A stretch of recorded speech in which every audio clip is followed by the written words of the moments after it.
Assalamualaikum warahmatullahi wabarakatuh. Salam planter petani sawit Indonesia.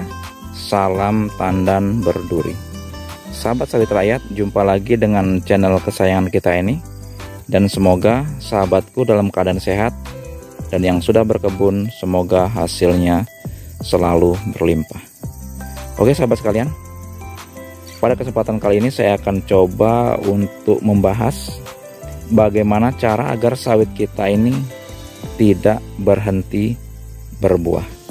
Dan sahabat bisa lihat di kebun ini ya. Ini salah satu pohonnya seperti ini.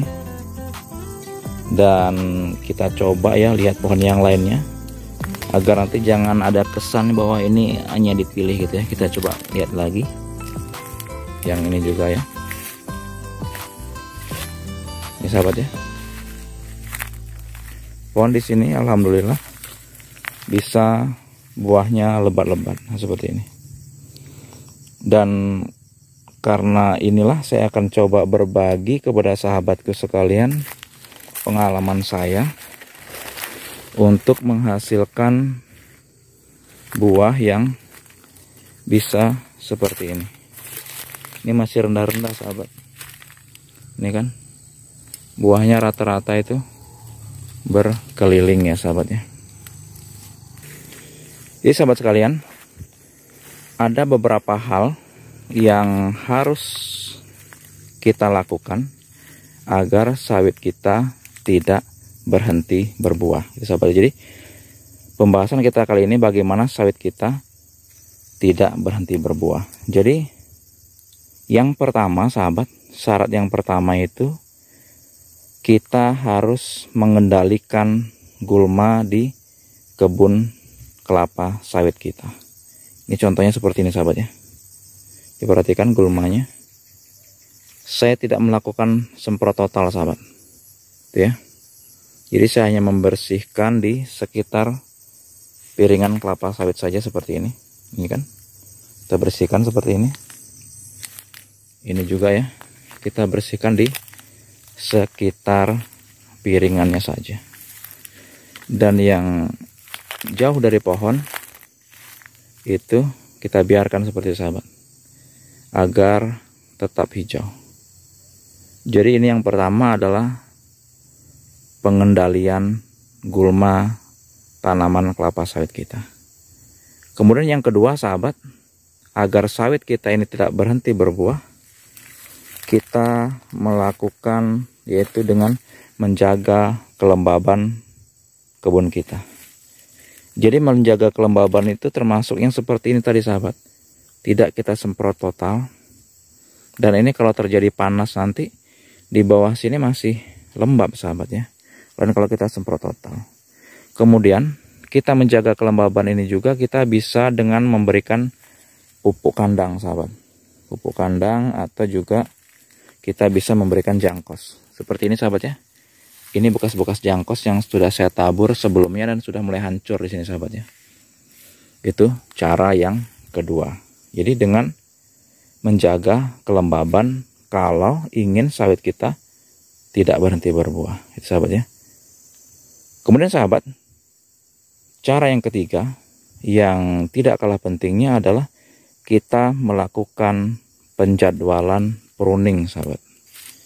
Jadi sahabat, penjadwalan pruning ini sangat penting sekali kita lakukan agar tanaman sawit kita ini bisa tetap tumbuh optimal gitu sahabat ya. Karena apa sahabat? Karena kalau pruning ini kita tidak dijadwalkan, yang kita khawatirkan adalah pupuk yang kita berikan nanti termakan oleh pelepah yang sudah tidak berguna seperti itu sahabat ya.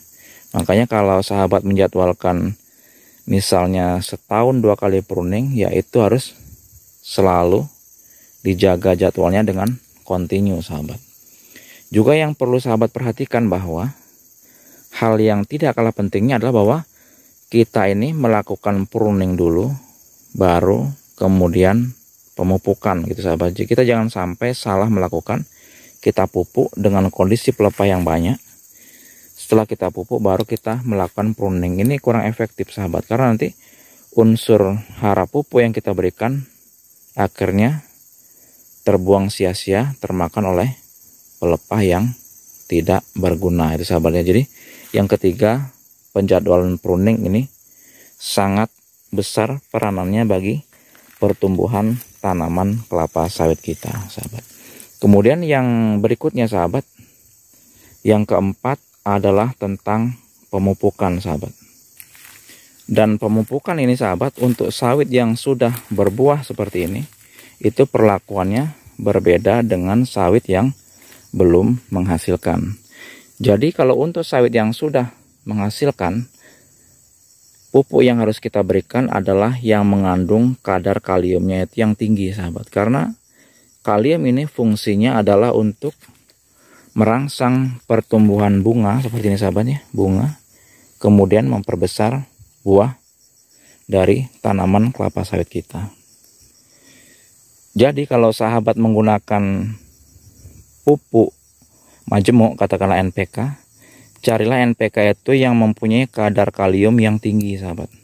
Itu penting sekali, sahabat ya. Namun kalau sahabat menggunakan pupuk tunggal, maka diupayakan untuk ditambah takaran pupuk kaliumnya. Seperti itu, sahabat.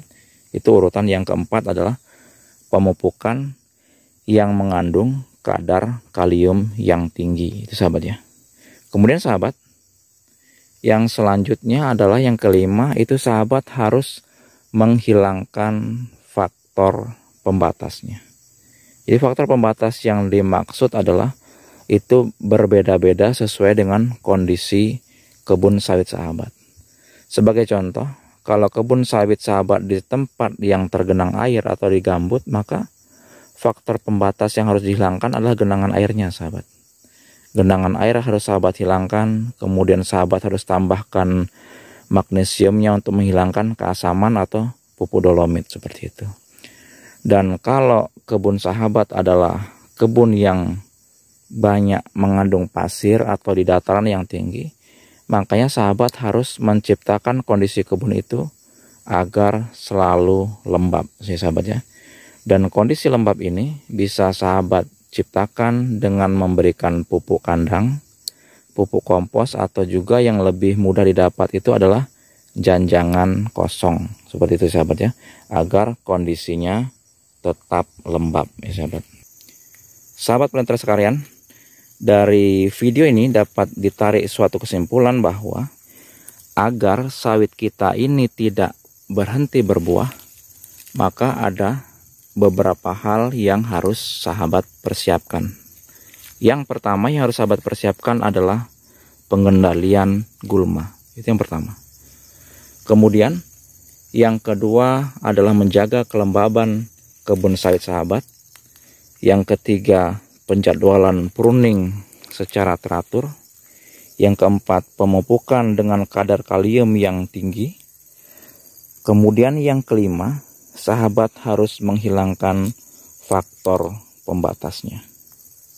Semoga video ini bisa bermanfaat dan hasil kebun sahabat bisa berlimpah. Saya akhiri.